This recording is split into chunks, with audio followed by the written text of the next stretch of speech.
Assalamualaikum warahmatullahi wabarakatuh. Perkenalkan, nama saya Muhammad Afif Syahputra dari Prodi Pendidikan Akuntansi dengan NIM 218032410052. Pada kesempatan kali ini saya akan membawakan materi tentang piutang. Pembahasan kali ini saya membagi menjadi 4 bagian. Yang pertama, pengertian piutang. Yang kedua, jenis-jenis piutang. Yang ketiga, ciri-ciri piutang. Dan yang terakhir, contoh-contoh pernyataan piutang.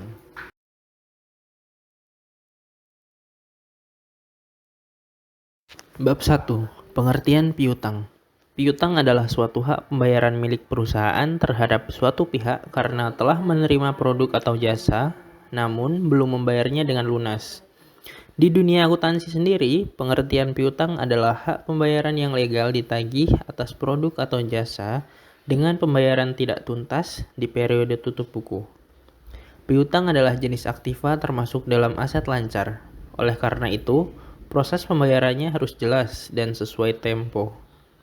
Jika sebuah perusahaan dengan sangat terpaksa tidak dapat mengklaim piutangnya, maka pihak keuangan berkewajiban memasukkan piutang tersebut ke dalam jurnal tersendiri, yaitu jurnal piutang tak tertagih. Kemudian perbedaan hutang dan piutang. Secara bahasa Indonesia, perbedaan hutang dan piutang sangatlah jelas.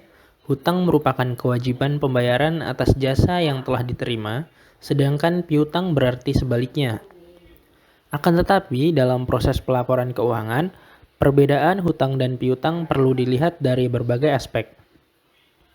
Hutang termasuk dalam akun kredit saat dibayar dan akun debit saat diterima. Selain itu, hutang juga termasuk liabilitas. Jika hutang tersebut perlu dibayar dalam waktu kurang dari 1 tahun, maka disebut liabilitas jangka pendek.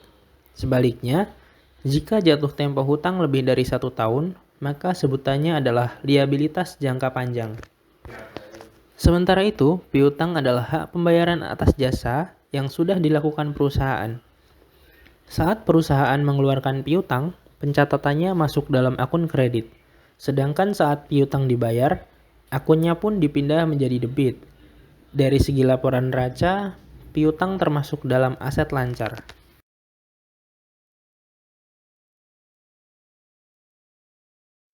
Bab 2. Jenis-jenis piutang.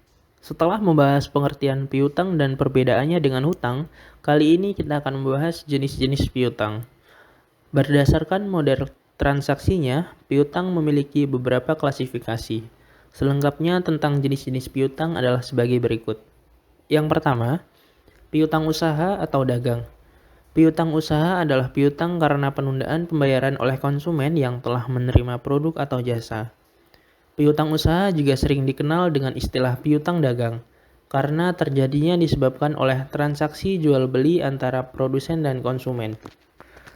Meski demikian, piutang dagang atau usaha tidak selalu terjadi karena konsumen membeli secara kredit.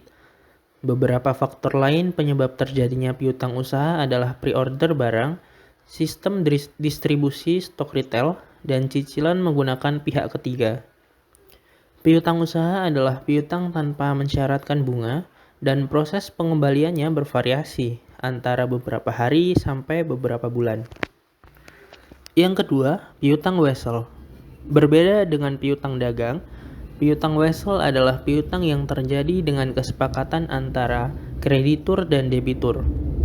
Proses terjadinya piutang wesel adalah suatu pihak mengajukan pinjaman kepada pihak lain dan menjanjikan pembayaran di waktu tertentu. Saat memberikan piutang wesel, umumnya perusahaan akan mengeluarkan surat kontrak di atas materai dengan tanggal jatuh tempo dan bunga tertera. Apabila pihak penerima hutang melanggar, maka perusahaan berhak melakukan konsekuensi sesuai kesepakatan dalam surat kontrak tersebut. Yang ketiga, piutang lain-lain. Sementara itu, piutang lain-lain adalah piutang di luar piutang, dagang, dan wesel. Beberapa hal yang termasuk dalam piutang lain-lain misalnya gaji karyawan dibayar di depan, piutang restitusi pajak, piutang bunga, dan sebagainya.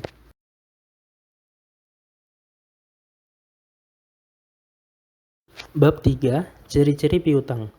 Setelah membahas jenis-jenis piutang, kali ini kita akan membahas karakteristik piutang. Adapun ciri-ciri piutang adalah sebagai berikut. Yang pertama, memiliki tanggal jatuh tempo. Piutang adalah transaksi dengan jatuh tempo tertentu berdasarkan kesepakatan pihak debitur dan kreditur. Tanggal jatuh tempo penting guna menjaga stabilitas arus kas perusahaan. Selain itu, penentuan jatuh tempo juga akan memudahkan akuntan dalam menyusun jurnal keuangan periodik. 2. Dapat memiliki bunga. Ciri-ciri piutang berikutnya adalah perusahaan selaku pihak kreditur dapat menentukan apakah piutang yang dikeluarkannya memiliki bunga atau tidak. Jika perusahaan mewajibkan piutang dengan bunga, maka pelaporannya dalam jurnal wajib disendirikan. Ketiga, memiliki konsekuensi telat pembayaran. Ciri-ciri piutang yang terakhir adalah menimbulkan risiko saat telat dibayar. Piutang adalah salah satu komponen aset penentu lancar tidaknya operasional perusahaan, sehingga perusahaan perlu memberikan konsekuensi tegas bagi pihak-pihak debitur yang telat melakukan pembayaran. Konsekuensi ini bisa berbentuk blacklist atau bahkan pelaporan ke pihak berwajib.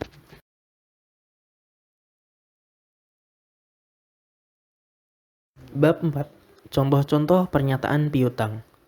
Setelah membahas tentang pengertian piutang, perbedaan hutang dan piutang, serta ciri dan jenisnya, kali ini kita akan membahas beberapa pernyataan piutang paling umum dikeluarkan perusahaan.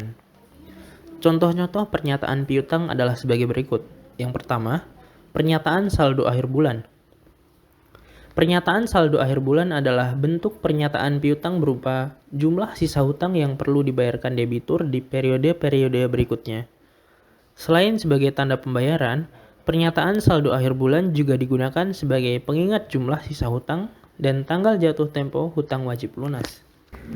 Yang kedua, faktur belum dibayar. Faktur belum dibayar adalah faktur yang dikeluarkan perusahaan untuk distributor atau konsumen dengan piutang dagang. Faktur belum dibayar umumnya berisi jumlah barang dibeli, nominal uang muka, sisa piutang, dan jatuh tempo pelunasan. 3. Saldo berjalan.